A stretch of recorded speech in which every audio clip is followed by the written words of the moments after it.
Carlota tem seus favoritos, velho. Vamos lá. Cadê? Tá aqui, velho. O iceberg da ufologia brasileira. Do Pollux. Escrever, deixar o link aqui. Vamos falar dos nossos amiguinhos verdes de novo. E pelo que o vídeo que eu separei ali, a gente vai voltar a falar deles mais uma vez. Sobre o projeto Majestic 12, um bagulho assim, sei lá.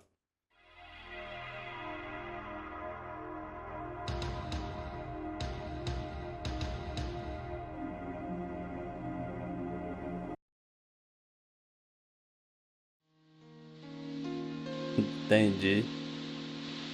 Deixa os rei demônio lá, velho. Inclusive eu tenho que pagar pra mim mesmo de novo lá no Patreon, velho. O Patreon, depois de alguns meses, quando não tem assinante, para de atualizar as horas lá, velho.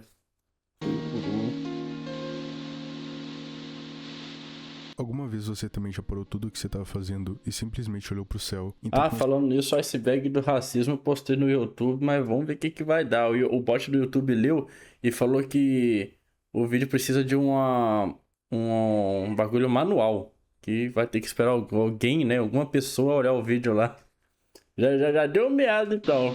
Já é um mau sinal. Você já parou tudo o que você estava fazendo e simplesmente olhou pro céu, então começou a pensar naquela pergunta que todos nós nos fazemos em algum momento da vida. Será que estamos realmente sozinhos? Eu não sei vocês, mas eu tenho esses episódios com mais frequência do que eu gostaria. Estamos sozinhos, velho. É algo que eu gosto muito de pesquisar sobre. E não apenas isso, mas sobre o universo em si. O que é isso tudo? Qual que é o sentido de estarmos aqui agora? Existem outros seres além de nós? E se eles existem... velho, alienígena, eu não sou muito pirado dessas coisas não, mano. Eu sou muito mais no sobrenatural, por mais que eu sou cético pra cacete, velho. Por que não entraram em contato com a gente ainda? É muito Mas comum a gente ver representações mais de alienígenas na cultura pop. Diversas obras já abordam esse tema. Mas já perceberam que a maioria dessas produções só mostram uma invasão alienígena acontecendo em algum lugar dos Estados Unidos? Você tava onde ontem, velho? Você sumiu. Perceberam que a maioria dessas produções só mostram uma invasão alienígena acontecendo em algum lugar dos Estados Unidos ou qualquer outro canto do mundo que não seja o Brasil? Por causa disso, fica a impressão de que não tem muitos casos de avistamentos de aliens ou OVNIs por aqui, o que é uma grande mentira. Eu já conhecia muitos casos de avistamentos de OVNIs no Brasil, mas depois de ver o iceberg feito pelo usuário Zari aqui no Reddit sobre casos da ufologia brasileira, eu senti que precisava fazer esse vídeo. E acredite, tem casos aqui que dão 10-0 em casos gringos, até mesmo no famoso caso Roosevelt. A essa altura você já deve saber o que é um vídeo de iceberg, devido à grande quantidade de vídeos assim no YouTube. Mas supondo que você nunca ouviu falar disso e clicou no vídeo por curiosidade, eu vou te dar um breve resumo do que se trata. Iceberg é um estilo de vídeo onde a pessoa apresenta várias curiosidades sobre literalmente qualquer coisa, listando as mais leves até as mais obscuras e bizarras. De forma bem resumida é isso, mas acho que você vai entender melhor assistindo esse vídeo.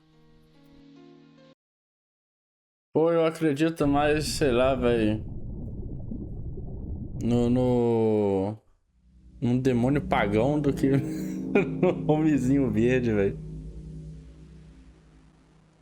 A Chapada dos Veadeiros é um parque nacional localizado no nordeste de Goiás. Ele não é famoso apenas pela sua rica biodiversidade, mas também pelas lendas e tradições que capturam a imaginação de todos que o visitam. Os cenários de cachoeiras cristalinas, cânions profundos e vastos campos de cerrado revelam apenas parte da magia deste lugar. O parque é um portal para a ancestralidade do planeta, repousando sobre uma colossal placa de cristal de quartzo que remonta a aproximadamente 1,8 bilhão de anos. Este fato por si só já é bem surpreendente, mas quando somado às lendas locais, a Chapada se torna uma experiência única para os amantes da ufologia e espiritualidade. Há diversas coisas que fazem da Chapada um verdadeiro local místico com fama de receber extraterrestres. A primeira delas é a grande energia espiritual que o lugar tem, conhecida como a região com um dos principais pontos energéticos do planeta, devido à abundância de cristal de quartzo e o fato de ela ser cortada pelo paralelo 14. Acredita-se que a região está sob uma gigantesca placa de cristal de quartzo e outras pedras capazes de canalizar energias. Olha ali, velho. Olha a placa, mas como é que eu vou respeitar um local desse, velho?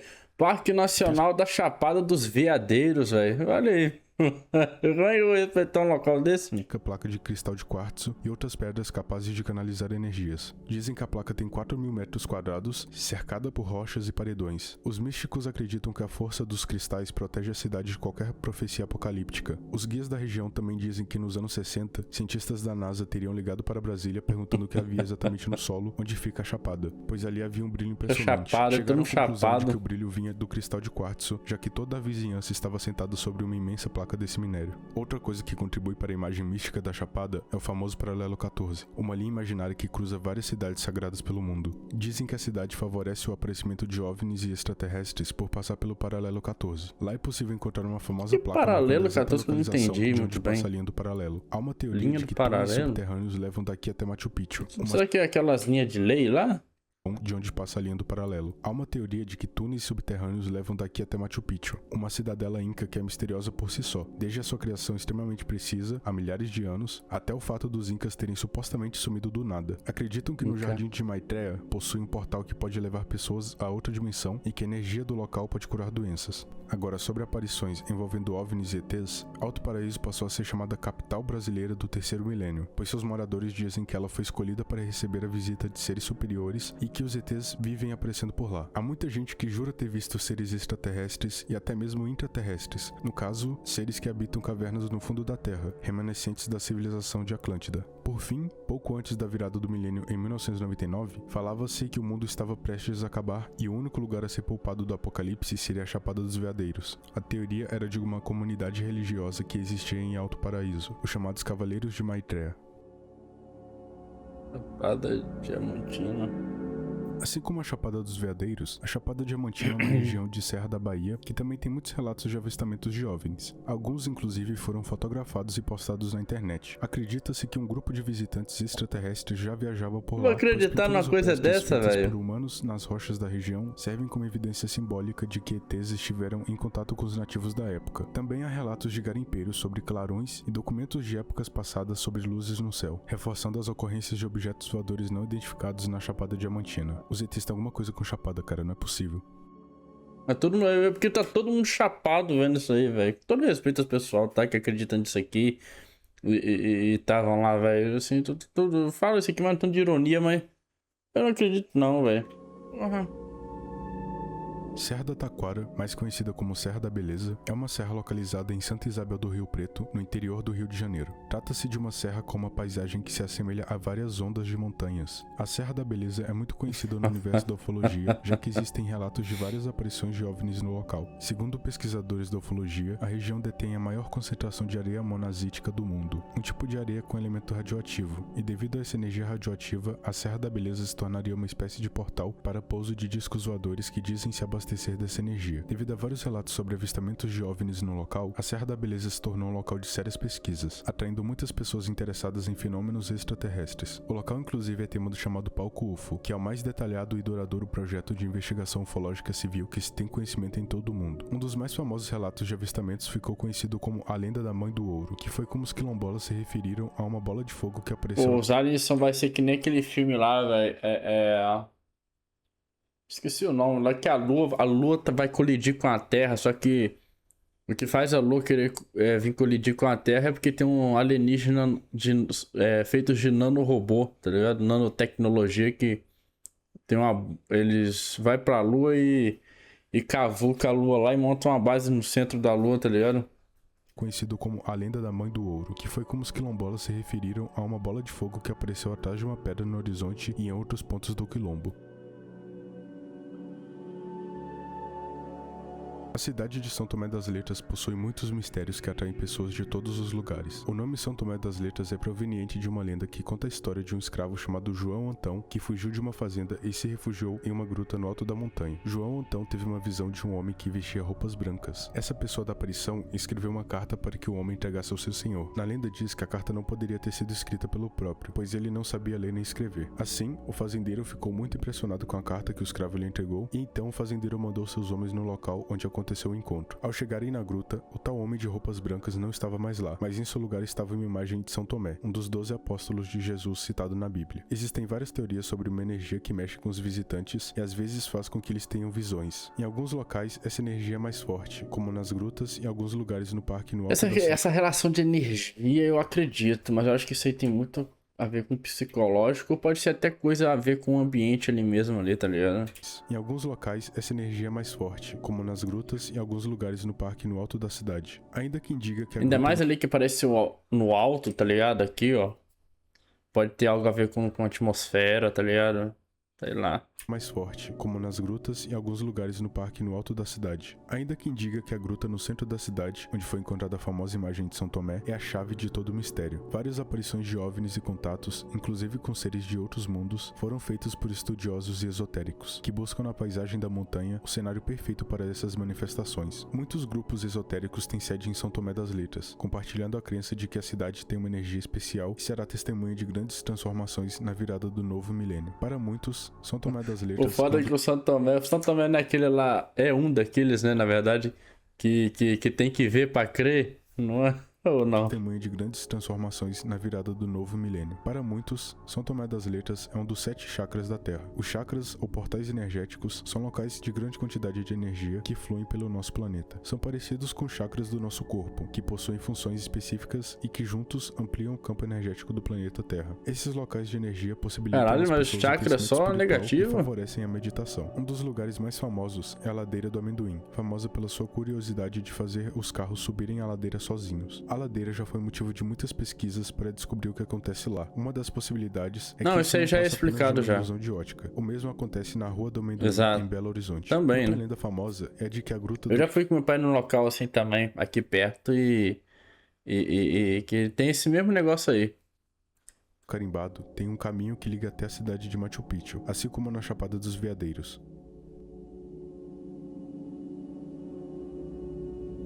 Mãe do Ouro é um mito que conta que supostamente existe uma... Pô, Mãe do Ouro, velho. Cara, eu tenho que ver aquele vídeo lá que eu vi o Marco Ceifeiro reagindo, velho. Que é o... sobre... Como é que é? É o que brasileiro mesmo, velho? Folclore brasileiro, tá ligado? Pô, Mãe do Ouro é um que eu acho legal, velho. Não sei se é um folclore, mas assim, Mãe do Ouro tem tudo quanto é lugar do Brasil, cara. Acho que se você for no sul, lá existe a lenda da Mãe do Ouro, Nordeste, Mãe do Ouro. Aqui existe a Mãe do Ouro. Vários lugares do Brasil. Eu ia falar do mundo, mas também do mundo, quem sabe, né? Mas do Brasil tem muitos lugares que tem a Mãe do Ouro. Minha avó falou que já viu a Mãe do Ouro, tá ligado? Porra.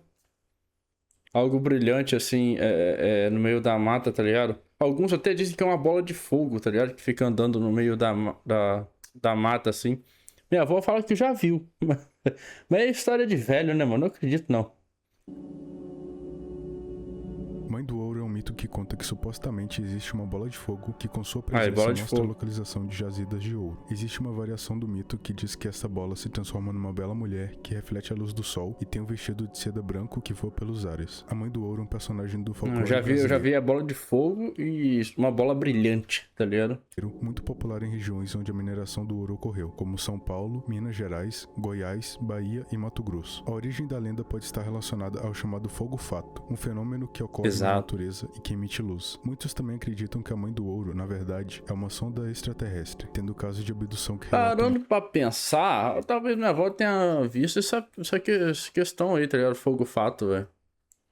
Também acreditam que a Mãe do Ouro, na verdade, é uma sonda extraterrestre, tendo caso de abdução que relata uma forte luz andando no meio da mata. ET Bilu é foda. Cara, agora, nossa, mente desbloqueada. Eu já tive evento ufológico. Já presenciei, agora parando pra pensar. Foi em Teresópolis, na casa da minha tia. Não minto, olha só, quase que eu me enganei. Um, eu presenciei. O outro foi o pessoal lá que me contou, tá ligado? Mas enfim, quase que eu achei que a memória era minha, mas na verdade era alguém me contando. E eu gravei isso na mente. Um, tem uma explicação. Literalmente, de noite, a gente tava andando lá, né, num sítio.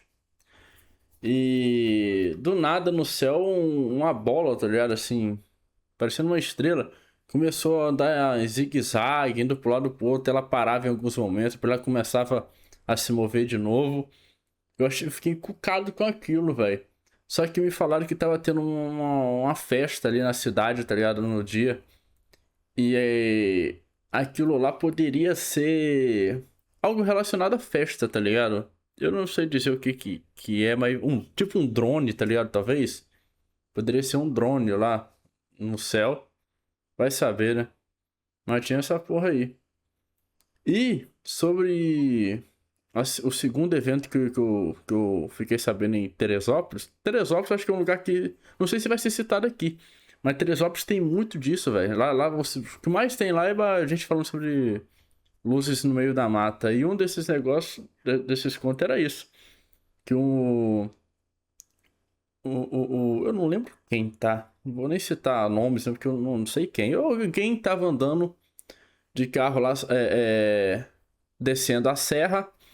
Quando começa uma forte luz atrás do carro, assim. Acharam que era um outro carro vindo atrás, né? Um farol alto. Só que ao fazer a curva, a luz sumiu. Do nada. Só que depois ela começou a aparecer de novo. Uma hora de um lado do carro, outra hora do outro lado do carro, tá ligado? Assim até o momento quando eles estavam chegando mais perto da baixada lá, da serra, e ela foi embora, sumiu, tá ligado? Lá você escuta muito esses negócios aí. Inclusive vai ter uma montanha apelidada de Mão de Deus, né, velho? Ou Dedo de Deus, acho que é Dedo de Deus. Literalmente a montanha tem um formato assim, ó. Literalmente você deve ver uns dedinhos apontando pro céu, velho. Mano, beleza da natureza, né, velho? Porra, uma montanha que parece literalmente tipo uma mão assim, tá ligado? Um dedo apontando pro céu. Que loucura, velho. No meio da mata. Vai ter Em Bilu 2010, clássico. Danilo Gentili, a pedido do Custe o que custar, foi entrevistar o suposto alienígena de Corguinho, no Mato Grosso do Sul. Pô, Danilo Gentili? Esconde, né, Bilu? Não, Bilu trabalha a percepção extrasensorial das pessoas que Bilu gosta. Ah, você gostou de mim? Ele foi acompanhado por um cinegrafista com uma câmera de infravermelho. É esse O cara que quer ir pra infravermelho presidente, foi acionado velho. durante a entrevista, sem os representantes do Projeto Portal e a suposta entidade saberem, capturando a fisionomia de um homem com uma espécie de máscara em meio ao matagal. Os apresentadores do CQC questionaram o fato de Urandir Fernandes de Oliveira, o homem por trás do ET Bilu, desaparecer quando o ET começou a falar em meio à escuridão, soltando a famosa frase: Qual a sua mensagem para a Terra, Bilu? Apenas que Consegui conhecimento. Chico Taquara. Uma das lendas mais conhecidas na cidade de São Tomé das Letras é a de um velho curandeiro com poderes mágicos, o Chico Taquara. Ele ficou muito conhecido pelas curas milagrosas que fazia e pelos antigos moradores que juram que já o viram conversando com animais. Assim como São Francisco de Assis, Chico gostava e respeitava todos os animais, incapaz de maltratar uma só formiga. Era comum vê-lo chamar os pássaros com palmas e ser atendido pelas aves que pousavam em seus ombros. O mais famoso relato a respeito do homem que vagava fazendo curas milagrosas e salvando animais... Mas isso é muito comum, cara. Eu não sei vocês. Eu tenho uma mania de ficar falando assim com as minhas calopsitas ali, velho.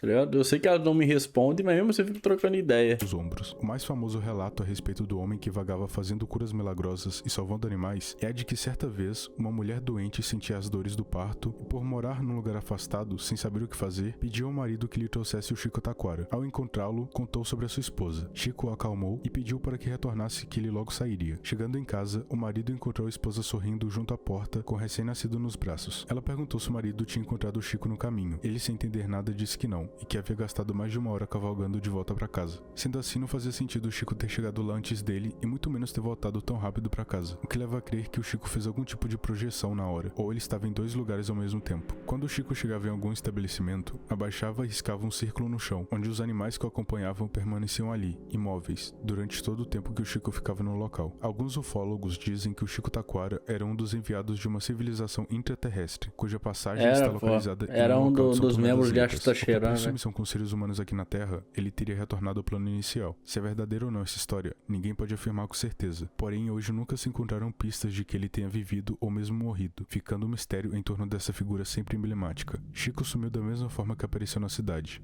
Do nada. Chupacabra. O chupacabra é uma lenda que ficou famosa lá pelos anos 90, sendo relatado pela primeira vez em Porto Rico em Caralho, que 1995. loucura, mano. Uns bagulho assim, tudo liga com liga com alienígena, né, velho? Ficou famosa lá pelos anos 90, sendo relatado pela primeira vez em Porto Rico em 1995. Desde então, a criatura foi relatada no extremo norte do Maine, no sul do Chile e até mesmo fora das Américas. Porque parando pra pensar, acho que os criptídeos podem ser considerados alienígenas, né, velho? Até porque a gente não sabe como é a aparência de um alienígena. Ele pode ser um réptil ou algo mais humanoide. Vai saber, né, velho? ou o meio termo, não reptiliano.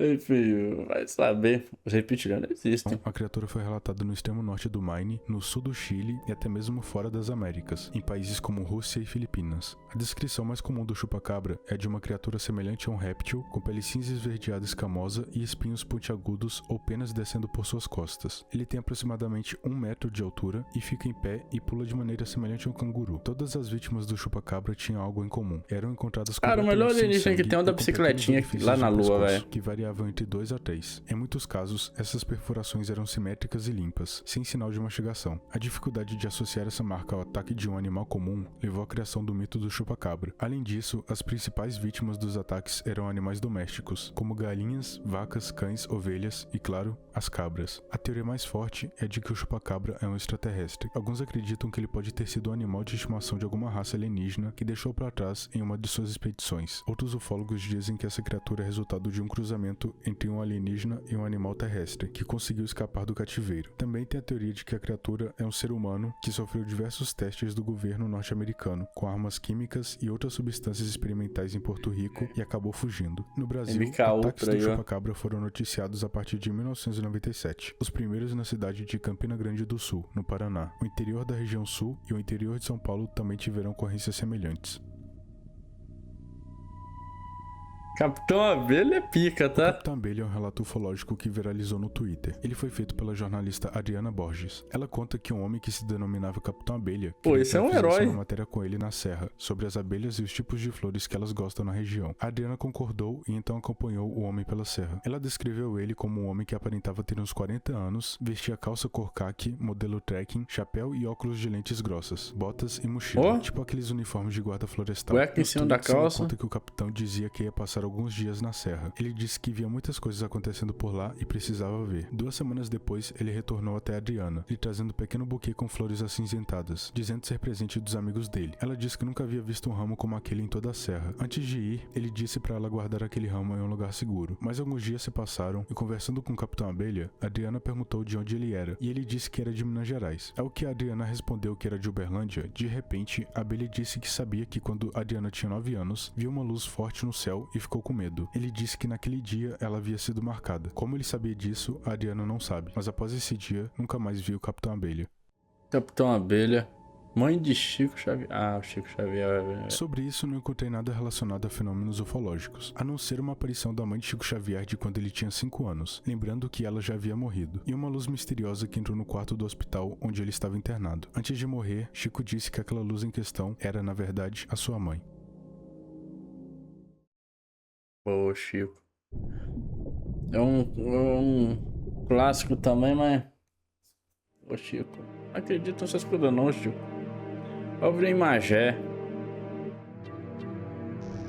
Na madrugada do dia 13 de maio de 2020, durante a pandemia, o suposto aparecimento de um OVNI em Magé foi um dos assuntos mais comentados no Twitter. Em um dos vídeos que circulou à rede social, é possível ver um clarão no solo, o que indicava a possível queda de um objeto vindo do espaço. Em outro vídeo, dá pra ver uma coisa redonda e azul e outros pontos luminosos se movimentando rapidamente no céu. Outra coisa que eu esqueci de mencionar é que fizeram gravações em outras partes do mundo. Tem gravações feitas na Turquia, na Espanha e em alguns lugares do México. Então, esses eventos não ocorreram só em Magé e foram em datas diferentes também. E eu também vi muito pessoal comentando que isso poderia ser satélites da Starlink. Só que tem umas incongruências nisso. A primeira é que satélites não fazem aquele tipo de movimento. Em alguns vídeos você pode ver que eles dão curvas, se movem em zigue-zague, mudam de cor, começa a piscar. Deve ser drone, cara. De satélite da Starlink que ocorreram. O bagulho que eu vi em Teresópolis era literalmente assim, mano. Uma bolinha brilhante lá no céu lá e ela fazia um monte de manobra, velho. Tá ligado? Deve ser drone. Mudam de cor, começa a piscar. E nos vídeos de satélite da Starlink, que ocorreram semanas antes desses avistamentos, você pode ver que os satélites andam em linha reta em uma fila indiana, assim, tá ligado? Eles não têm movimento de zigue-zague, não giram. É tudo sincronizado. Então, a chance daquilo ser satélites da Starlink são muito baixas. Enfim, eu vou deixar uns vídeos rolando aí pra vocês tirarem suas próprias conclusões. Aí, Rony, de novo, Rony. Agora acho que eu peguei, mano.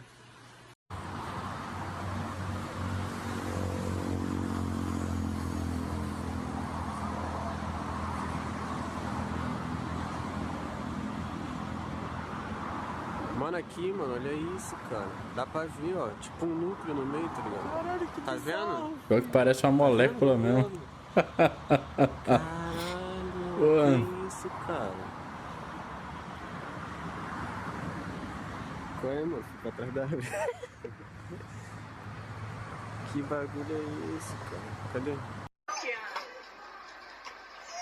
Olha só um monte andando.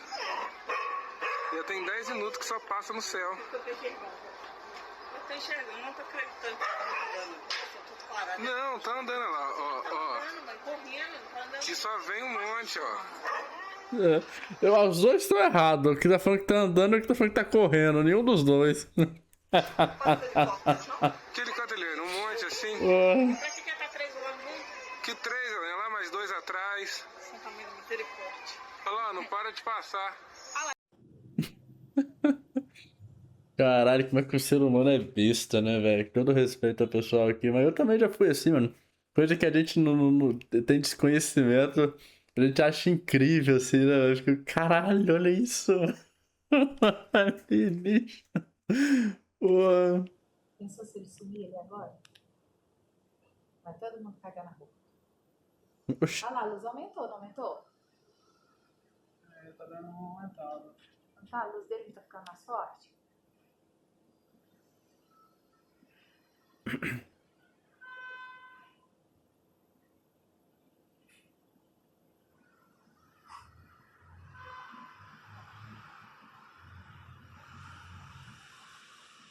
Tá pegando outro formato agora, ó.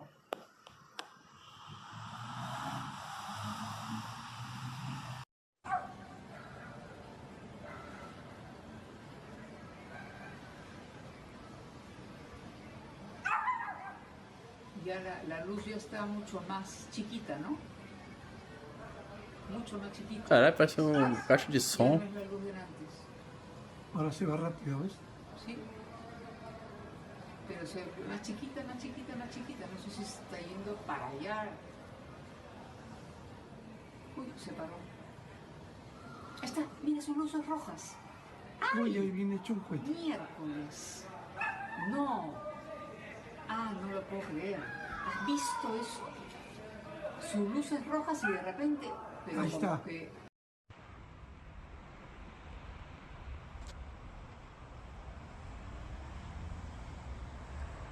Eu falo que celular no escuro pra filmar bagulho brilhante no céu, só se for um celular de ricaço, assim, velho. Tipo um Samsung S24 Plus, tá ligado? Ou talvez a câmera do iPhone. O meu mesmo aqui, velho. Eu tentei filmar a lua de sangue lá, velho. A lua ficou meio borrada, velho. Eu consegui pegar lá a lua de sangue, velho. Ficou meio ruim.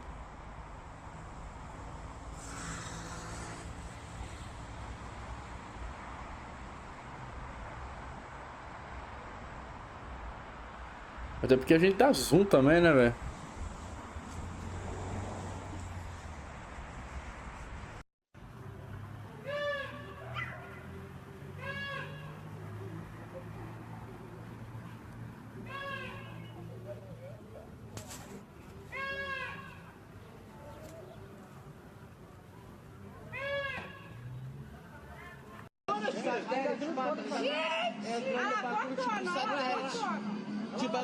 Gente, olha as estrelas. Ela vem fora.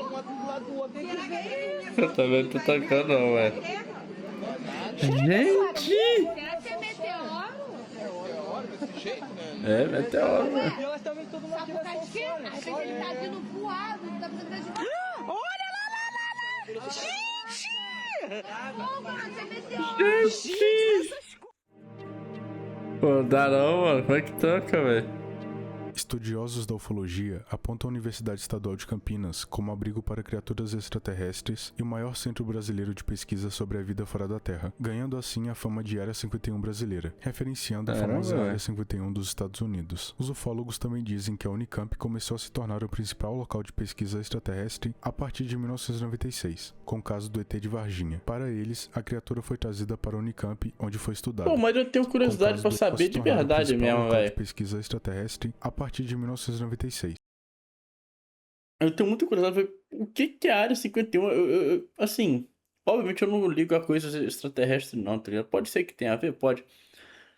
Mas alguma teoria que pode ser uma base meio do nada, num lugar desértico, assim, cara. Tá ligado? Tipo, tem certas coisas que a gente que são afastadas dos grandes centros por alguns motivos, né? Tipo, presídio, umas paradas assim, é afastado, né? Mas não tanto assim no meio do nada, tá ligado? Tipo, eu acho que base militar fica também afastado, mas nem tanto, tá ligado? É muito doido, mano. Eu realmente tenho curiosidade de saber o que é aquilo, velho.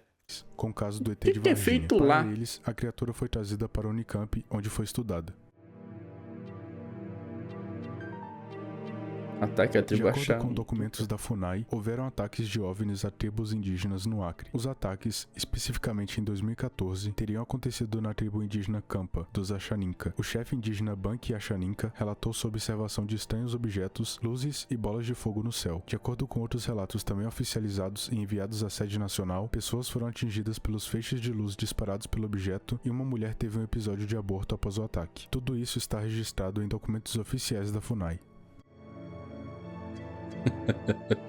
ET de Varginha, O clássico. incidente de Varginha, ou incidente em Varginha, foi uma série de aparições de objetos voadores não identificados que gerou várias teorias da conspiração sobre captura de seres extraterrestres pelas autoridades militares brasileiras, em janeiro de 1996, na cidade de Varginha. Mas tem muita em Minas incongruência Gerais. nessa Duvido muito história, que você não velho. conheça esse Pelo que a caso, gente pois ele reagiu. é bem famoso e conhecido até os dias de hoje. Mas vou resumir o que aconteceu. No dia 20 de janeiro de 1996, a jovem Kátia Andrade Xavier e as irmãs Liliane de Fátima Silva e Valquíria Aparecida Silva disseram ter visto a criatura enquanto atravessavam um terreno baldio. Elas costumavam passar pelo trajeto de sempre, mas nesse dia resolveram cortar caminho. Quando passaram próximo ao muro, as Cara, irmãs bizarro ouviram como uma as amiga crianças de antigamente, né, velho? Os jovens assim já tinha cara de adulto, né, velho?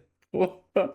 sempre, mas nesse dia resolveram cortar caminho. Quando passaram próximo ao muro, as irmãs ouviram a amiga Kátia dar um grito. Ao olharem na mesma direção que ela, viram uma criatura agachada. Com um grito, a criatura virou a cabeça para as jovens e as encarou por alguns segundos. As irmãs contaram que o ser possuía umas manchas parecendo veias na pele e algumas protuberâncias na cabeça. Após encarar a criatura por alguns segundos, as três saíram desesperadas. Segundo contaram, as meninas voltaram ao local da aparição com sua mãe cerca de 25 minutos depois. Não encontraram mais nada, apenas uma marca no chão, um cheiro que não souberam descrever e um cachorro farejando o local. Um pedreiro que trabalhava próximo ao terreno teria dito que os bombeiros já tinham levado aquele bicho estranho. Uma outra versão relata que por volta das 8 horas, 2 militares seguiam pela rua onde as meninas teriam visto ET. Um dos militares capturou a criatura sem usar luvas ou qualquer tipo de equipamento de segurança e o colocou no banco traseiro do seu carro. A criatura foi levada para um posto de saúde da cidade, porém não quiseram recebê-la. Então os policiais foram para o Hospital Regional de Varginha. Supostamente, uma ala da instituição permaneceu isolada assim que recebeu a criatura. Depois, o ET de Varginha teria sido levado ao Hospital Humanitas por mais 2 dias, para depois seguir para a Universidade Estadual de Campinas, a Unicamp. O militar que teria capturado a criatura morreu dias depois de infecção generalizada. Há relatos de que ele tinha pouco mais de 20 anos e era um jovem saudável, o que torna essa história ainda mais estranha. No zoológico da cidade... Se ele pegou um bicho ali mesmo,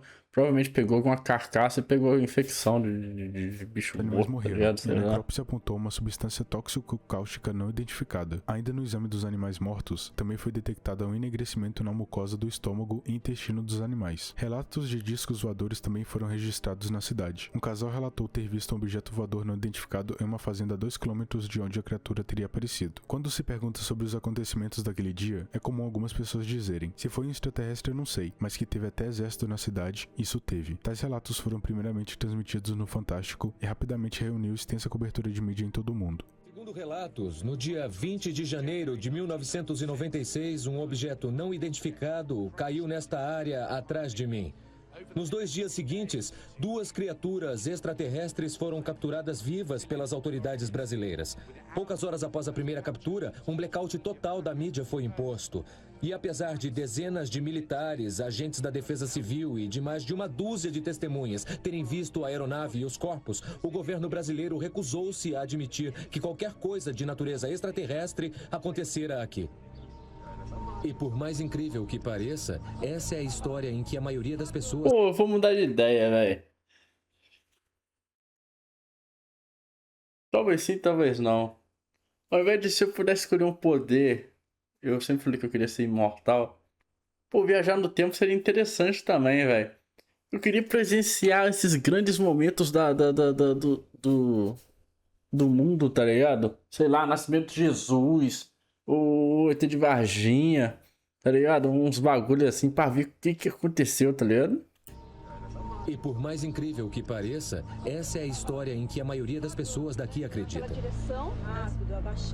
O incidente de Varginha pode ser o contato imediato mais significativo que já ocorreu?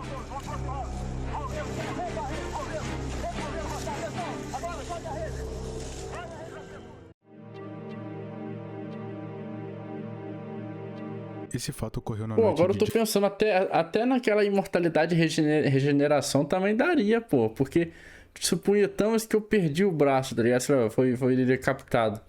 Se eu pudesse voltar no tempo quando eu tava com o braço bom, né, velho? Pô, então assim, voltar o tempo ali do corpo, né? Tipo o que o Doutor Estranho faz lá com a maçã, tá ligado? Quando ele consegue apodrecer a maçã e restaurar a maçã, tá ligado? Lá no bagulho.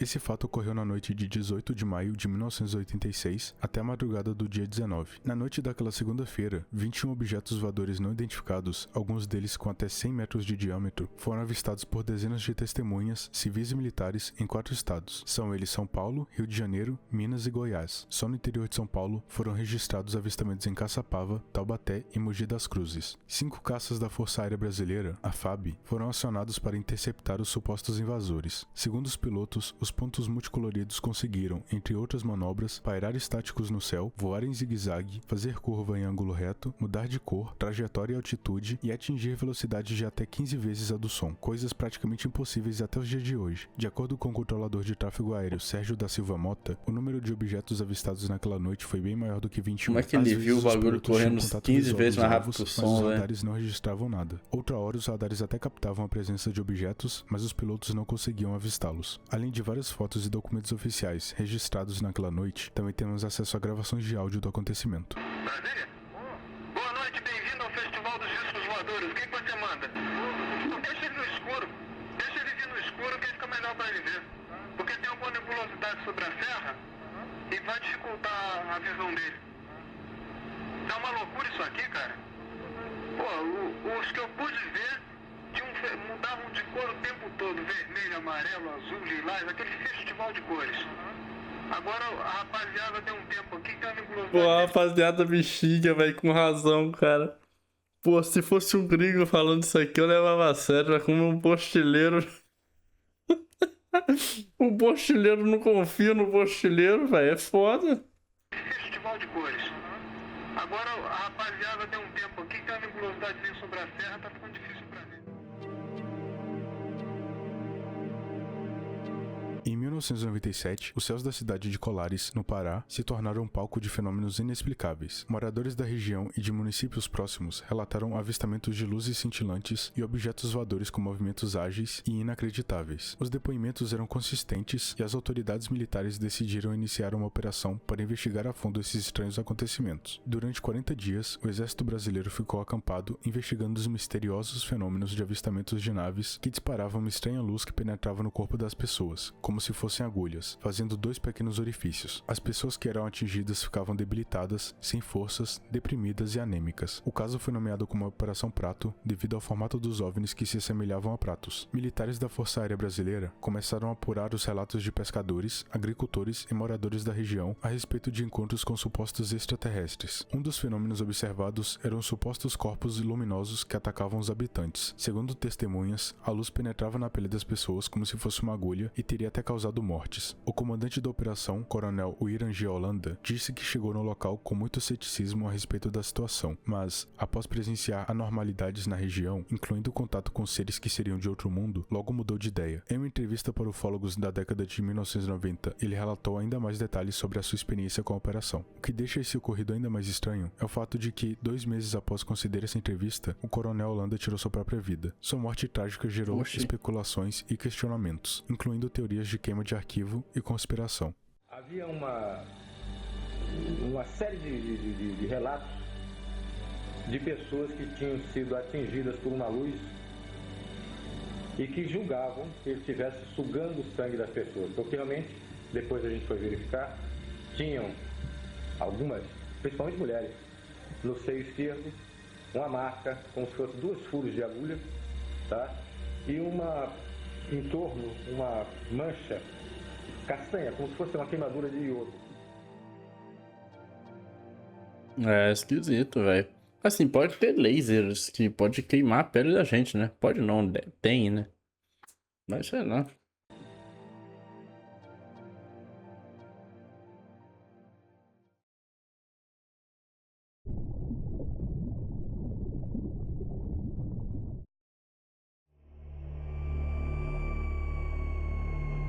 Arthur Berletti.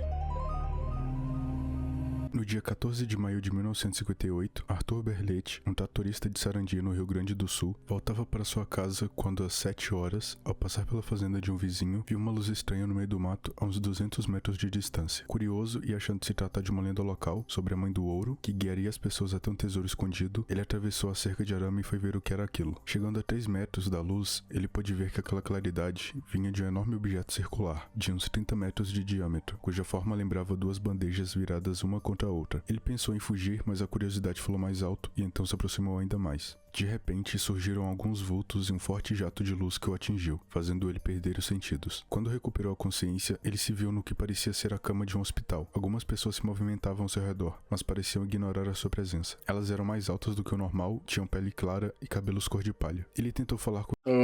A Ash tá cheirando aí, velho. Aí, ó, chegou, a Ash tá cheirando. Presença. Elas eram mais altas do que o normal, tinham pele clara e cabelos cor de palha. Ele tentou falar com elas em português, espanhol, italiano e alemão, mas só quando ele falou em alemão que um dos seres se comunicou com ele. Esse homem começou a guiar Arthur pelo planeta, explicando tudo o que ele perguntava. O ser, que se chamava Cork, disse que ele estava em um planeta a 62 milhões de quilômetros da Terra, chamado Akart. Akart era uma verdadeira utopia. Não existia dinheiro e só havia um país no planeta inteiro, onde existiam mais de 90 milhões de habitantes. Todos em Akart trabalhavam para a coletividade e tinham um padrão de vida muito elevado. Além dos relatos em Akart, Arthur ainda faz várias previsões em seu livro. Uma delas foi a de que ele viu um dos acartianos em uma chamada de vídeo. Isso muitos anos antes de existir os smartphones que conhecemos hoje. Outra previsão surpreendente é a vista do planeta Terra e a constatação de que o nosso planeta é azul, coisa que só foi descoberta em 1961, com o astronauta Yuri Gagarin, da extinta União Soviética. Caso queira saber mais sobre esses e outros relatos do Arthur, você pode ler tudo em seu livro chamado Os Discos Voadores da Utopia à Realidade. Porra, velho, mas aí dá pra tirar algumas previsões. Como é que descobre que o planeta é azul? Porra, se você parar pra pensar que os oceanos são azuis, né? Olhando do alto, e que a maior parte da Terra é composta por água. Pô, dá pra deduzir isso aí, né, porra? Pelo amor de Deus, também não precisa ser um gênio. Agora, sobre o smartphone, velho. Pô, mano, acredito que seja uma evolução natural, mano, dos celulares, né, telefone, sei lá. Uma tela, então... O cara foi no chute ali e acertou. Parabéns. No mesmo ano em que estava ocorrendo a Operação Prato, aconteceu outro caso no Pará tão estranho quanto. Trata-se da história de uma mulher estrangeira que se apresentava como Elizabeth Berger. A desconhecida, cuja origem não sabia ao certo se era francesa ou suíça, dizia que estaria providenciando a sua naturalização brasileira. O passaporte que trazia era inglês. No documento constava que tinha nacionalidade suíça e nasceu em 1947, tendo se naturalizado inglesa e indo depois residir em Paris. Aos moradores locais, ela se apresentou como estilista de moda e estaria interessada em adquirir uma propriedade na região, pois havia se apaixonado pelas ilhas e a natureza local. Os que a conheceram a descrevem como muito branca, loira, olhos azuis amendoados, magra e baixinha, por volta de 1,60. Ela costumava usar vestidos longos rente aos pés, com mangas compridas, de punhos fechados que chegavam até as mãos. Elizabeth revelou estar bastante interessada na compra de uma ilha local, a chamada Ilha do Meio, que se situa na Baía do distrito de Emboraí, pertencente ao município de Bragança. A ilha se localiza abaixo da cidade de Urumajó, atual Augusto Correia, cerca de 6 horas de lancha do continente. Mesmo após ela fazer a aquisição de vastas terras na Ilha do Meio, Elizabeth não residia e quase não visitava a ilha. Somente algum tempo depois ela passou a ir ao local com mais frequência. Segundo a população local, Elizabeth chegava na ilha quase sempre acompanhada de pessoas com hábitos estranhos. Cada vez que isso ocorria, segundo testemunhas, as pessoas recém-chegadas com ela costumavam desaparecer para sempre, sem que pescadores e barqueiros conseguissem saber para onde e como saíam da ilha ou como aquilo ocorria. Os visitantes, quando eram vistos com Elizabeth, foram descritos pelos locais como altos, loiros, porém tinham algo de estranho. Apareciam em grupos de 20 ou mais, e ela os identificava como como cientistas. Elizabeth também atraiu a atenção dos moradores de Bragança, pois ela comprava semanalmente dos pescadores entre 200 a 400 quilos de peixe. Era muito peixe para uma pessoa só, e lógico, isso acrescentaria mais desconfiança na população local. Logo, os boatos sobre o excêntrico comportamento da loira estrangeira já saltavam as fronteiras do então município de Urumajó e se espalhava por toda aquela região. As informações chegaram até o capitão militar Wiran G. Holanda, que naquela mesma época servia a FAB e comandava uma investigação militar na região, a famosa Operação Prato. Ao tomar conhecimento do fato, a princípio, Holanda suspeitou que Elizabeth pudesse estar envolvida com um movimento de guerrilheiros ou contrabando de armas. Com apoio de voluntários locais, Holanda deslocou alguns militares até a Ilha do Meio para realizar averiguações e buscar informações sobre as reais atividades daquela mulher. O grupo conseguiu encontrar a cabana de Elizabeth na ilha, só que ela estava abandonada, em estado precário e com poucos utensílios no seu interior. Era como se ela nunca tivesse sido usada, só havia uma mesa e uma cadeira, e apesar das toneladas de peixe adquiridas, não havia um único indício de que aquele peixe teria sido depositado ali. Segundo alguns, quando Elizabeth se encontrava em sua casa, era comum ver estranhos e assustadores movimentos de luz sobrevoando silenciosamente a região. Alguns diziam que as luzes eram como pequenas luas que desciam sobre a ilha. Quando isso acontecia, Elizabeth costumava sair no meio da noite e percorrer pelos campos. Ela teria sido avisada várias vezes para evitar aquelas caminhadas, pois ali tinham muitas serpentes e outros animais selvagens, mas ela sempre os ignorava. Em muitas ocasiões, Elizabeth era vista tarde da noite caminhando sobre as areias da praia, totalmente sem roupa. Tudo isso chocava Pô, esse aqui tá me dando um gatilho, assim, de que me é algo familiar, tá ligado? Essa história dessa mulher aí, mano. Não sei se eu já conheço, se é literalmente essa história aqui, ou se é alguma parecida, velho. População local, que não conseguia compreender o comportamento da estrangeira, e assim, cada vez mais desconfiados da mulher e com muito medo das estranhas luzes celestiais, por 2 ocasiões, pescadores denunciaram a polícia sobre as estranhas ocorrências. Uma das coisas presenciadas por moradores locais e que os aterrorizou foi que Elizabeth algumas vezes era vista caminhando pela praia, porém, quando ela chegava à água, ela caminhava sobre ela sem afundar, como se estivesse levitando. Depois de novos avistamentos de luzes estranhas na ilha, os moradores tornaram a ir à delegacia. Ilusão de ótica, velho, ilusão de ótica. Pelo que deu pra ver ali, a praia ali, mano, é bem rasinha, assim, pelo menos por um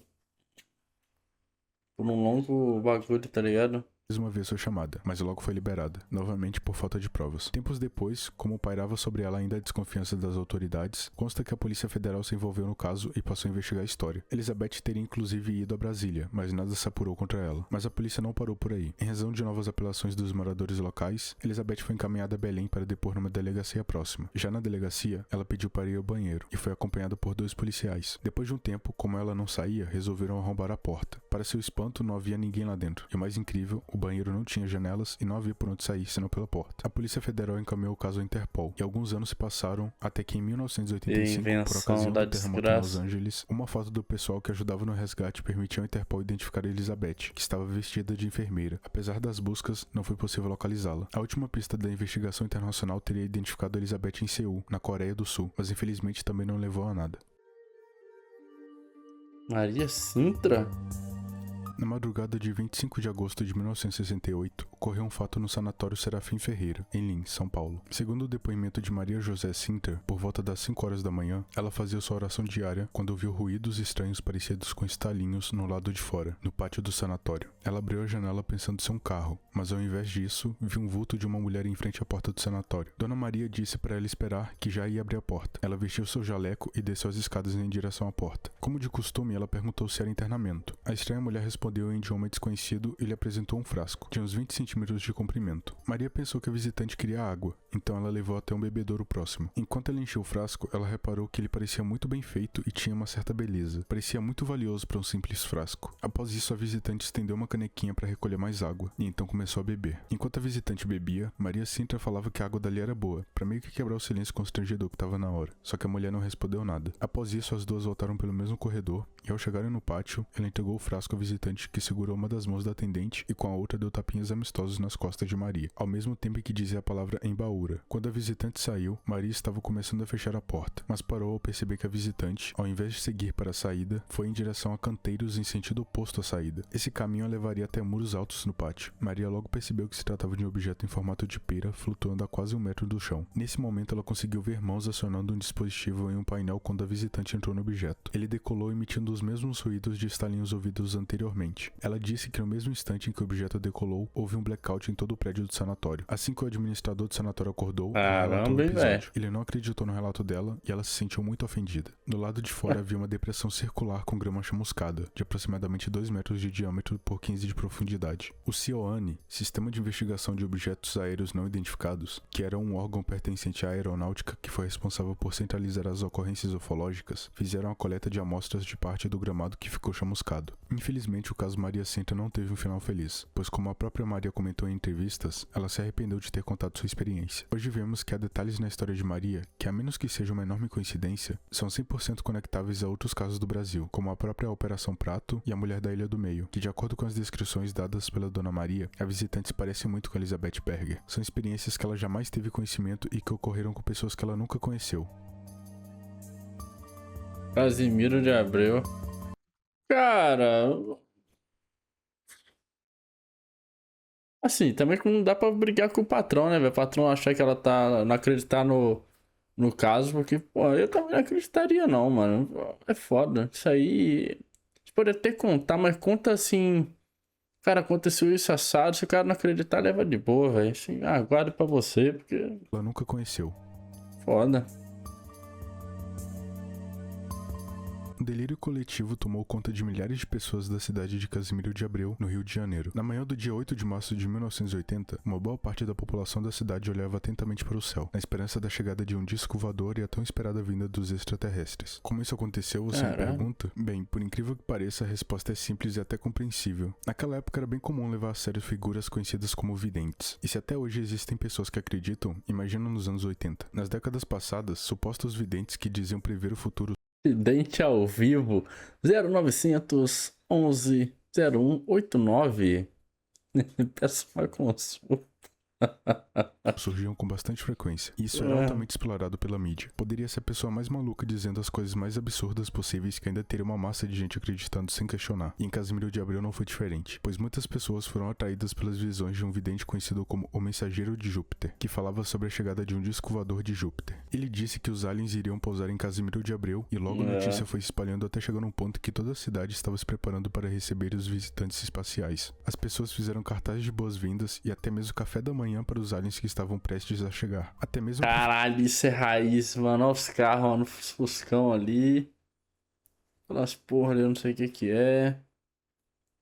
Aquele amarelo no meio dos dois azul ali, olhando assim. Pintura local pro... Não, acho que não é Brasília, não. Porra.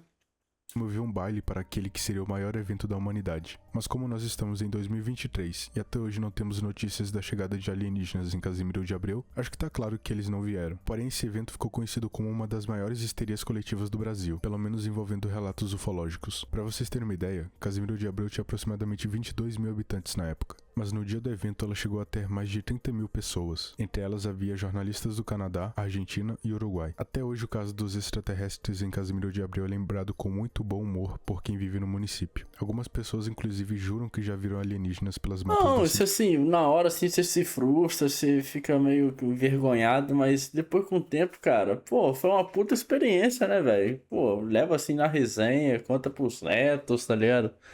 Pô, mano, ficamos lá esperando os alienígenas chegar, meu irmão, tá ligado? Tem uma história pra contar, mano. Assim, leva na esportiva, né? Verdade. Maneiro. Nossa, cara, gente...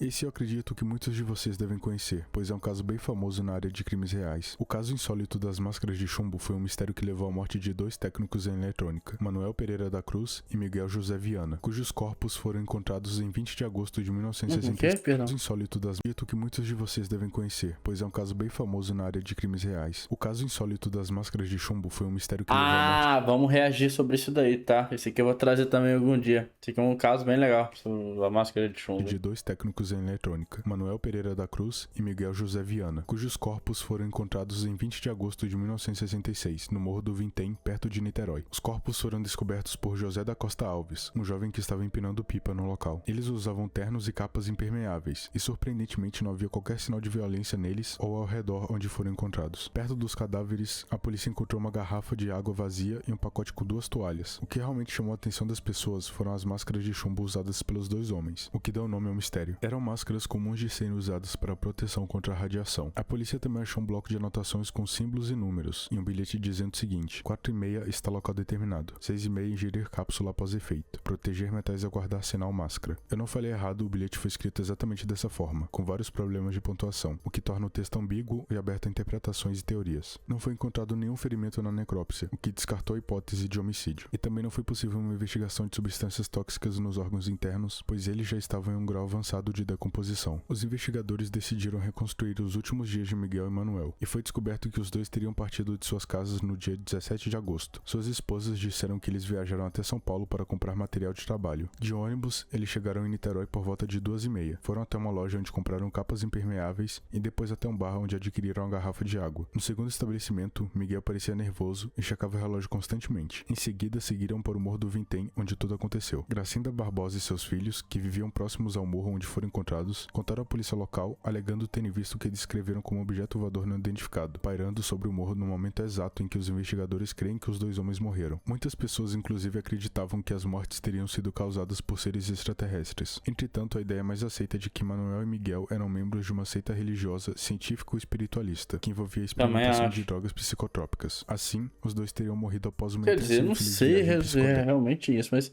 é um caso curioso, cara. O que aconteceu com esses malucos aí? O mistério das máscaras de chumbo é mais conhecido como um caso criminal, embora seja repleta de mistérios do começo ao fim que não foram resolvidos até os dias de hoje, se tornando assim um caso insólito. Um caso insólito. Muito foda. Camada 3.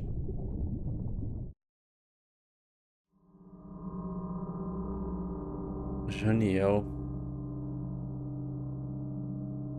Na tarde do dia 2 de novembro de 2008, Janiel, Gilmário e José estavam brincando no campo da fazenda, na zona rural do município de Itarema. Era um lugar remoto, na época sem eletricidade ou acesso à televisão. Janiel foi o primeiro a observar uma bola de fogo e alertou o irmão mais velho, que assim como o primo, não se importou e continuou jogando. Depois de um tempo, o OVNI se aproximou das crianças e foi notado pelos três, que sentiram um vento muito forte. Janiel caiu no chão enquanto os outros dois subiram em uma pequena árvore. De lá eles viram a bola de fogo sair e se aproximar de Janiel, que estava deitado no chão tentando se levantar. Gilmário e Zé Felipe correram para a casa da avó, enquanto Janiel pedia ajuda. Janiel descreve o OVNI como parte de vidro e parte de ferro, como um bujão de gás. Tinha uma luz no topo, como uma luz de ambulância, e fazia um ruído como chuva. O menino observou dois seres, um ficou na porta e outro agachado atrás. Os seres agarraram Janiel pelo ombro e um deles pegou um objeto que segurava na boca, como se fosse um canivete, e cortou Janiel abaixo da axila. Janiel descreve os seres como tendo cabeça e orelhas grandes, boca pequena, olhos grandes e brilhantes, nariz comprido e unhas grandes, como se fossem garras. Por volta das 6 horas, os dois meninos chegaram gritando e sem fôlego na casa da avó. Ela perguntou onde Janiel estava e eles informaram que ele havia caído e um dispositivo estava flutuando acima dele. A avó não acreditou na história dos meninos e minutos depois apareceu Janiel. A avó foi a primeira a ver o corte abaixo do braço de Janiel. Ele era profundo e largo, cerca de 7 centímetros. O corte estava sem sangue e havia uma espécie de espuma no local. A camisa também não havia vestígios ou marcas de sangue. Quando perguntado o que era isso, o menino em sua inocência apenas respondeu: "Um animal me cortou." Além do corte, Janiel apresentava arranhões no braço, ombro e costas, todos do lado direito do corpo, também sem deixar a pele inflamada ou vestígios de sangue. Janiel não se queixou de dor e parecia estar anestesiado. Os avós imediatamente levaram o menino ao hospital para fechar o corte. Janiel foi acusado por seus colegas de escola e outras pessoas da cidade de inventar mentiras, que na verdade ele acabou se enrolando em um arame farpado. Maria, sua avó, confirmou aos pesquisadores que havia uma cerca de arame no chão, mas eles eram lisos e não farpados. No dia seguinte ao acidente, quando foram ao local, o chão parecia estar queimado. As crianças narram que quando o objeto se aproximou delas, o metal do fio parecia estar se iluminando, ficando vermelho. Maria conta que sua casa ficava a menos de 50 metros da casa de Janiel, que depois do ocorrido, o menino teve medo de atravessar o terreno que separava as duas casas ao entardecer, por medo de ser pego novamente. De acordo com o pai de Janiel, informações de pesquisadores que logo chegaram após o ocorrido, Janiel não teve contato com televisão, nem cinema e nem tinha idade para ir à escola. E além disso, ele também tinha um vocabulário curto. Aliás, ele era só um menino de 6 anos, o que dificulta a possibilidade de ele ter mentido, pois mesmo assim, ele descreveu os acontecimentos com muitos detalhes. Exato, cara. Pra uma criança fazer isso aí, mano, ou foi fruto de um treinamento, manipulação ali, ou que, cara, quando envolve criança, eu acho muito curioso que criança não é de mentir, velho.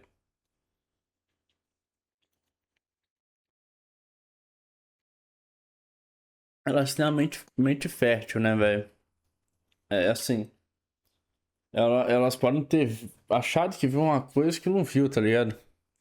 Mas é curioso ter cortado. Pô, mas o menino tá cheio de cicatriz, mano. Que porra é essa, mano? Pô, eu que sou cético pra essas coisas, sei lá, eu ficaria de olho nos pais, mano. Caramba! Daí que esse menino foi tanto cortado assim, velho. Esquisito pra caramba. É curioso. Agora, sei lá o que aconteceu aí. Oculta a possibilidade de ele Tem nem ter ideia. mentido, pois mesmo assim ele descreveu os acontecimentos com muitos detalhes. Outros familiares de Janiel foram testemunhas dos discos e bolas de fogo cruzando o céu no local, antes e depois do incidente com o menino. O fenômeno em Vostach, eu não sei como se pronuncia isso, foi uma série de ocorrências estranhas que aconteceram no bairro Vostach, em Blumenau, resultando na fotografia de uma figura estranha. Em 1999, várias coisas estranhas ocorreram em uma pequena cidade do bairro Vostach, em Blumenau, Santa Catarina. Já nos primeiros meses do ano, moradores locais perceberam o sumiço de animais de estimação, além de ouvirem sons estranhos próximos às residências. Também relataram batidas em portas e janelas sem uma causa aparente. A situação se agravou com alarmes disparando sem motivo e situações em que pedras foram atiradas em moradores da região sem que pudessem identificar um agressor. O casal Lúcia e Agenor Miranda, na época moradores da rua Humaitá, perceberam o desaparecimento de 5 galinhas, sem vestígios de animais predadores ou de ladrões que tivessem invadido seu terreno. Na noite de 23 de maio, o mistério ficou ainda mais intenso. Ao escutar barulhos de passos e vislumbrar um vulto correndo em direção ao matagal, o morador Márcio Poli tentou fotografar o que achou ser um ladrão. Infelizmente, mesmo após ampliada, a fotografia não revela quem ou o que realmente é o ser fotografado. O ser da foto foi apelidado de Cambuí pelos moradores. A população ficou dividida sobre o que era aquele estranho ser. Acho que o cara tá usando uma máscara. Local sobre uma suposta bruxa que viveu na região. Outros defendiam que aquilo era uma espécie de ET e também tiveram céticos que preferiam acreditar que era só um ladrão de galinhas usando. Pô, mas parece... Eu chutaria que é o predador, meu irmão. Olha o capacete dele aí. Uma máscara. O que de fato era aquela criatura, nós nunca saberemos, pois com o passar do tempo os relatos pararam e até hoje nada mais foi descoberto. Explosão do OVNI em Ubatuba. A tranquilidade da Praia das Toinhas, em Ubatuba, São Paulo, no início da tarde de 7 de setembro de 1957, foi interrompida por um OVNI que repentinamente surgiu no céu e emanava uma luz muito forte. De acordo com relatos de testemunhas da época, o disco voador estava em altíssima velocidade e ia se chocar com a água quando conseguiu realizar uma manobra brusca para cima, evitando assim um impacto. Mas inexplicavelmente acabou explodindo em seguida. Após a explosão, vários estilhaços em chamas caíram sobre o mar e na areia da praia próximo aos banhistas. Alguns desses fragmentos foram recolhidos pelos banhistas, que disseram que o material era tão leve quanto papel, apesar do aspecto metálico. Em pouco tempo, o estranho acontecimento ganhou as manchetes dos jornais, que também recolheram amostras para pesquisas. Segundo os ufólogos, tais pesquisas continuam secretas até os dias de hoje. Não se sabe se aquele OVNI voava remotamente ou se era conduzido por algum ser, muito menos indícios sobre o surgimento de corpos ou vestígio de vida. Também não há relatos sobre a localização do que teria restado da nave após a explosão, pois segundo as testemunhas, ela teria se desintegrado por completo. Tem nada, velho. Essa é a verdade.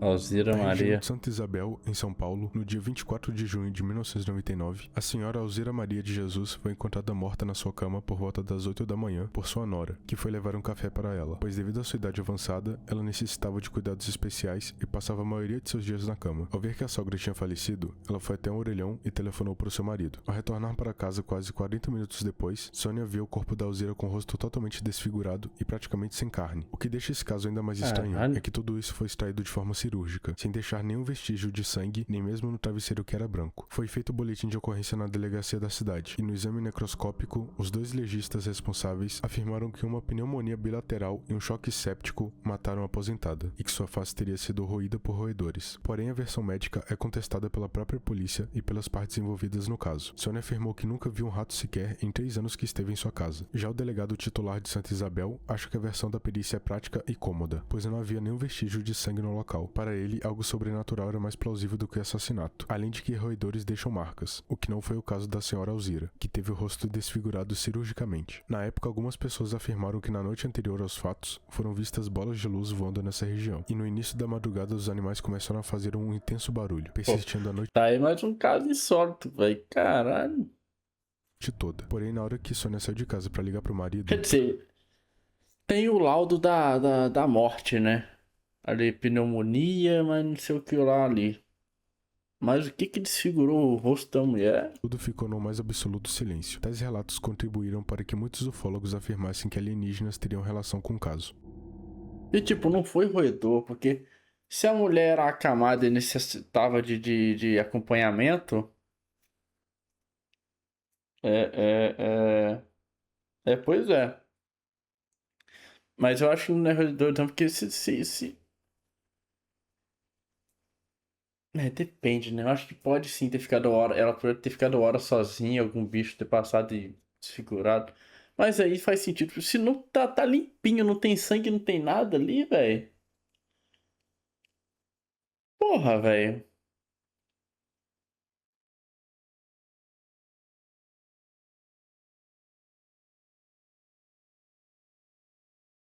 Não faço ideia, velho. Fico pensando aqui.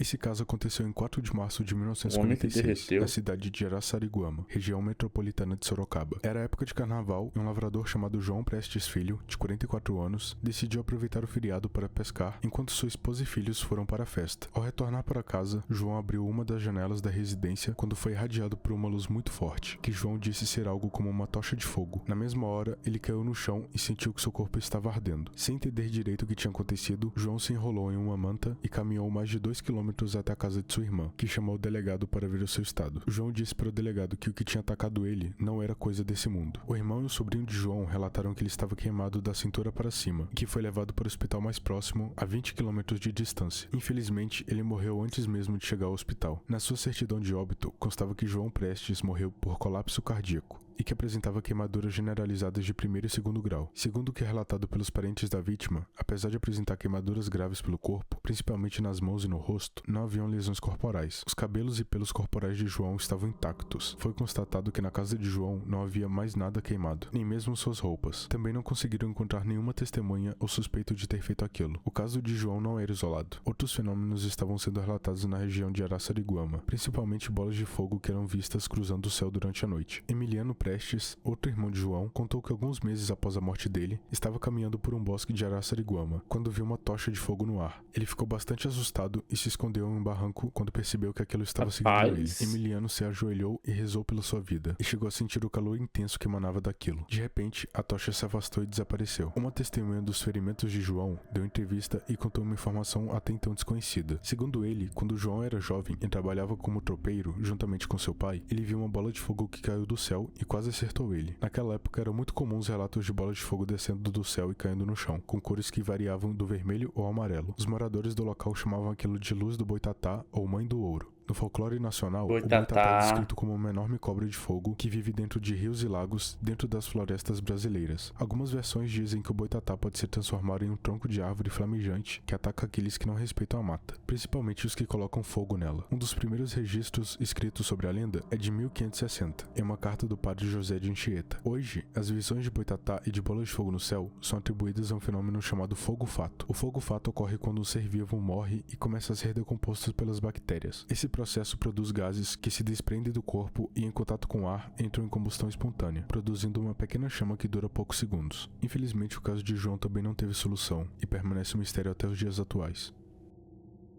É estranho mesmo, velho. Sei lá, o cara tudo queimado e a roupa tava intacta. Estranho mesmo. Bom, esse foi o vídeo de Iceberg. E esse é o porém, né, velho? Queimar através da roupa, né, mano? Ainda tem muitos casos envolvendo OVNIs e abduções, mas se eu fosse falar de todos em um único vídeo, esse vídeo aqui teria mais de 5 horas. E eu não sei se vocês teriam saco pra assistir tantas horas assim. Mas se você gostou desse vídeo e quiser uma parte 2, posso pesquisar mais casos e montar um novo Iceberg, trazendo ainda mais relatos sobre a ufologia brasileira. É verdade, então, pode ser. Comenta aí que quer uma parte 2 que eu começo a pesquisar. É isso, obrigado por assistirem até aqui e até mais. É um ponto, velho. Enfim, realmente, mano, tem uns casos aqui que eu não consigo pensar numa solução, não, velho. Assim, a última coisa que eu vou pensar é alienígena ou sobrenatural, né? Mas não faço ideia. O caso da máscara de chumbo ali, eu acho interessante esse caso, velho. Que é muito estranho mesmo. O que aqueles irmãos arrumaram, velho? Muito bizarro. Enfim. E o pior é que o corpo já estava em estado avançado de decomposição, então não dava pra diagnosticar direito, né, velho? Fazer uma perícia mais apurada pra saber se foi alguma infecção, alguma coisa, né? Foda. Enfim, mas bom vídeo aí do Pollux, né? Muito bom, muito bom. Luana é um cavalo forte, de coração tão fiel. Corre pelas planícies, seu espírito é de papel. Mas no fundo ele sente uma falta sem igual, de uma companheira, uma amiga, uma égua especial. Luana, não se entristeça, é longa sua jornada. Você é único, não precisa de mais nada. Ser um cavalo sede não vai te fazer superior. O que importa